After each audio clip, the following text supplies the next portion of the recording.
Assalamualaikum warahmatullahi wabarakatuh. Pada kesempatan kali ini saya akan mempresentasikan tugas matkul deep learning yang diampu oleh Bu Aila, yaitu routing by agreement pada CAPSNet. Nah, saya Pak Uji Darmawan dengan NIM 2201020036. Adapun table of content, di sini ada pendahuluan, konsep dasar kapsul network, arsitektur kapsul network, routing by agreement, contoh implementasi routing by agreement, dan kesimpulan. Oke, yang pertama ada pendahuluan di sini. Di sini ada 4 poin. Yang pertama, di sini CNN merupakan metode yang banyak digunakan dalam pengolahan citra.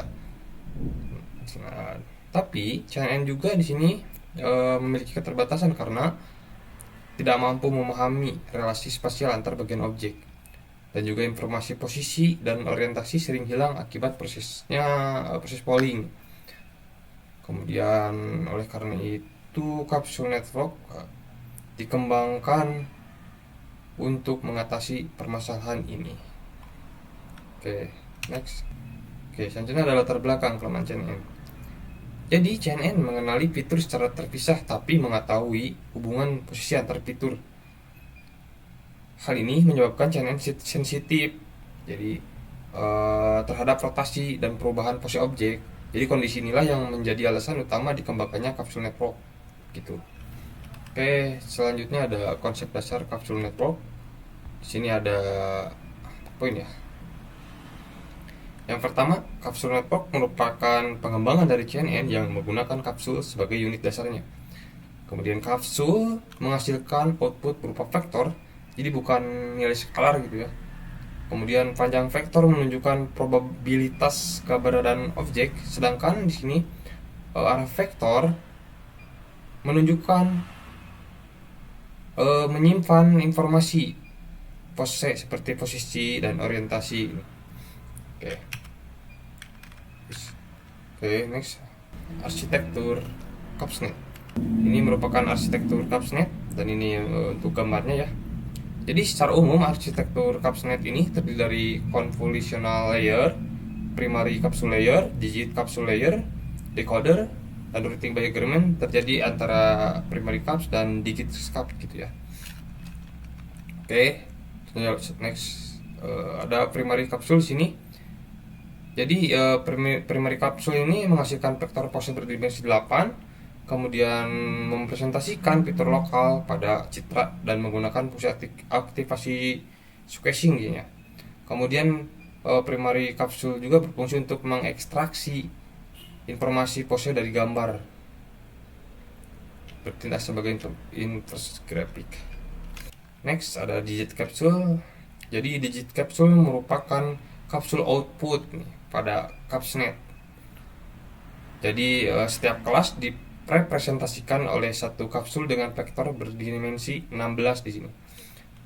Dan panjang vektor pada digit kapsul digunakan sebagai probabilitas kelas. Oke, next. Ada routing by agreement. Nah, di sini ada pengertian routing by agreement ya. Jadi routing by agreement ini adalah mekanisme untuk menentukan koneksi antar kapsul. Jadi kapsul level bawah mengirimkan prediksi pose ke kapsul level atas, dan koneksi akan diperkuat jika prediksi tersebut konsisten dan kapsul level atas hanya aktif jika terdapat kesepakatannya. Cara kerja routing by agreement. Oke, pertama, kapsul level bawah menghasilkan output berupa pose.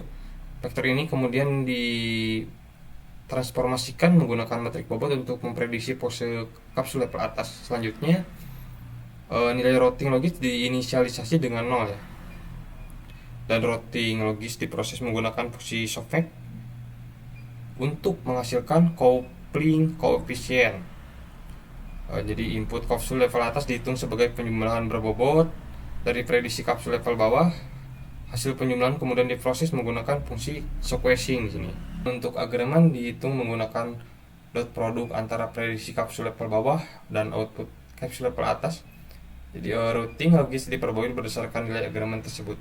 Jadi proses ini diulang beberapa iterasi hingga diperoleh koneksi yang terbaik. Gitu. Kemudian ada contoh implementasi routing by agreement ya di sini. Ada contoh implementasi. Nah, di sini ada potongan kode ya, fungsi squashing. Jadi fungsi sequencing ini digunakan untuk membatasi panjang vektor agar berada antara 0 dan 1. Jadi panjang vektor ini mempresentasikan probabilitas keberadaan objek. Nah, ini ada potongan kode kode inti gitu ya. Dan ini saya potong-potong kodenya agar saya bisa menjelaskan gitu ya. Oke, di sini ada fungsi routing by agreement ya untuk di sini. Jadi fungsi ini merupakan inti dari algoritma routing by agreement. Parameter U-hat adalah prediksi pose dari kapsul level bawah ke kapsul level atas, sedangkan num iteration menunjukkan jumlah iterasi routing. Kemudian ada inisialisasi routing logis ya di sini. Kemudian di sini ada potongan kode yang kedua, yaitu inisialisasi routing logis. Jadi routing logis diinisialisasi dengan nilai 0, yang berarti pada awal proses semua koneksi antara kapsul dianggap sama kuat gitu ya. Oke, kemudian next. Dan di sini ada potongan coupling coefficient ya.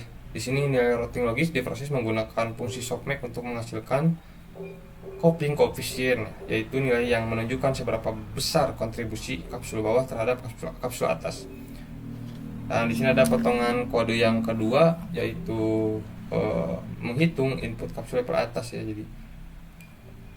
Jadi potongan kode ini, input kapsul level atas dihitung sebagai penjumlahan berbobot dari seluruh prediksi kapsul level bawah gitu ya.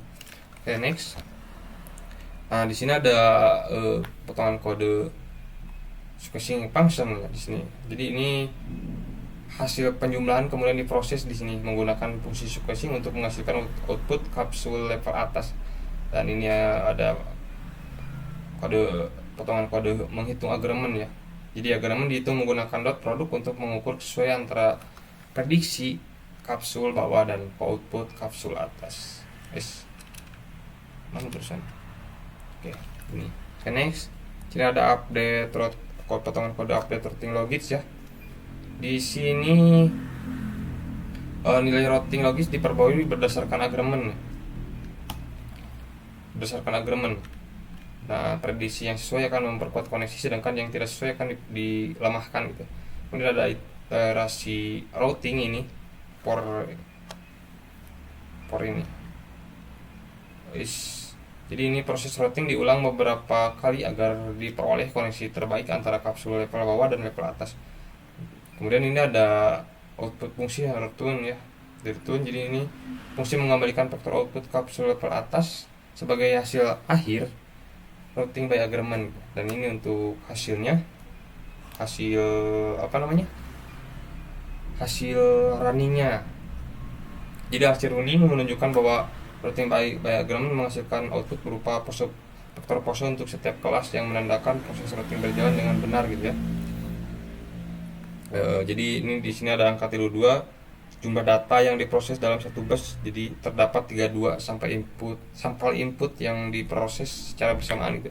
Kemudian ada angka 10 di sini menunjukkan jumlah kapsul output atau jumlah kelas yang dikenali oleh model. Jadi pada contoh kode ini ya, terdapat 10 digit kapsul yang masing-masing mewakili satu kelas. Kemudian ada angka 16 ini menunjukkan dimensi vektor pose yang dihasilkan oleh setiap digit kapsul. Vektor ini menyimpan informasi posisi dan orientasi objek. Oke. Ini untuk sebagian semuanya resource kodenya saya tempel di sini.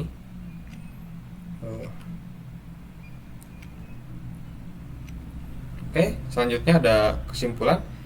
Jadi di sini routing by agreement memungkinkan kapsul network memahami relasi spasial antar bagian objek dengan lebih baik, sehingga informasi posisi dan orientasi dapat dipertahankan. Dengan mekanisme ini, kapsul network menjadi lebih tahan terhadap perubahan pose dan rotasi objek, serta menghasilkan keputusan klasifikasi yang lebih konsisten dibandingkan convolutional network.